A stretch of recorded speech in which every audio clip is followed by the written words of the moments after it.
आंध्र प्रदेश को खुसूसी मौक़िफ़ के लिए चंद्रबाबू नायडू का नई दिल्ली में बर्थ। राहुल मनमोहन सिंह के बशमूल अपोजिशन के कई कायदीन की एहतजाज के मुकाम पर आमद तायद का ऐलान। Chief minister Andhra Pradesh N Chandrababu Naidu का आज दिन भर तवील बर्थ अपोजिशन कायदीन के लिए किसी मकसद की तायद के सिलसिले में जमा होने का एक मुकाम बन गया।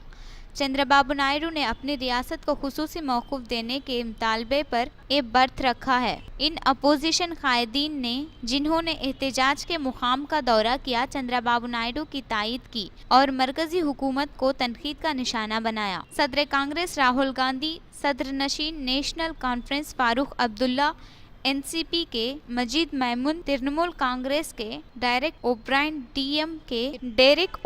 डीएमके के थिरुची सेवा और समाजवादी पार्टी के बानी मुलायम सिंह यादव कायदीन में शामिल थे, जिन्होंने सदर तेलुगुदेशम पार्टी से मुलाकात की और उनकी तायद का इजहार किया। सदर तेलुगुदेशम पार्टी ये मुतालबा कर रहे हैं कि मरकज इन वादों की तकमील करे जो 2014 में आंध्र प्रदेश की तकसीम के दौरान किए गए थे। उन्होंने ये इल्ज़ाम लगाया कि मोदी रियासत को खुसूसी मौक़िफ़ देने से इनकार करते हुए राजधर्म पर नहीं चल रहे हैं। राहुल गांधी ने एहतजाज के मुकाम आंध्रा भवन में कहा कि वजीर आजम ने आंध्र प्रदेश के अवाम से सरखा कर लिया और उन्होंने वो रकम अनिल अंबानी को दे दी। वो बज़ाहिर फ्रांस के साथ की गई राइफल लड़ाका जेट मामलत का हवाला दे रहे थे। डेरेक ओब्रायन ने गुंटूर आंध्र प्रदेश में इतवार को मोदी की जानिब से की गई तकरीर को दोहराया और कहा कि वजीर आजम ने तरक्की या खुसूसी ज़ुमरे के मौक़िफ़ के बारे में बातचीत नहीं की, बल्कि शख्सी हमले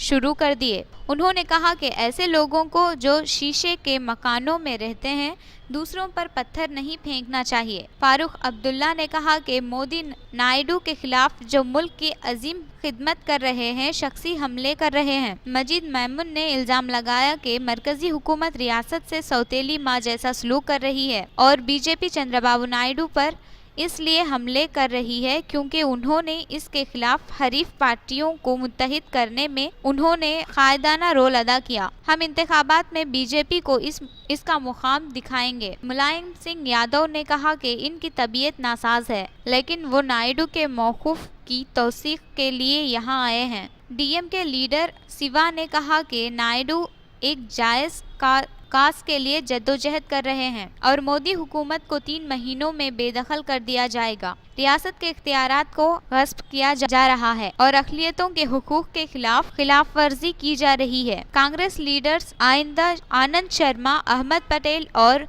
विजयराम रमेश भी अपनी तायद के इजहार के लिए बर्थ के मुकाम पर पहुंचे थे। चंद्रबाबू नायडू के धर्मपुर अटा दीक्षा सुबह 8 बजे से शुरू हुआ। चंद्रबाबू नायडू ने भूख हड़ताल पर बैठने से पहले राजघाट पर महात्मा गांधी के अलावा आंध्र प्रदेश भवन में अम्बेडकर के मुजस्समे को खिराज अकीदत पेश किया। साबिक वजीर आजम मनमोहन सिंह भी चंद्रबाबू नायडू के बर्थ के मुकाम पर पहुंचे और उनकी तायद की। मनमोहन सिंह ने कहा कि मरकजी हुकूमत को मजीद किसी ताख़ीर के बगैर वादे की तकमील करना चाहिए।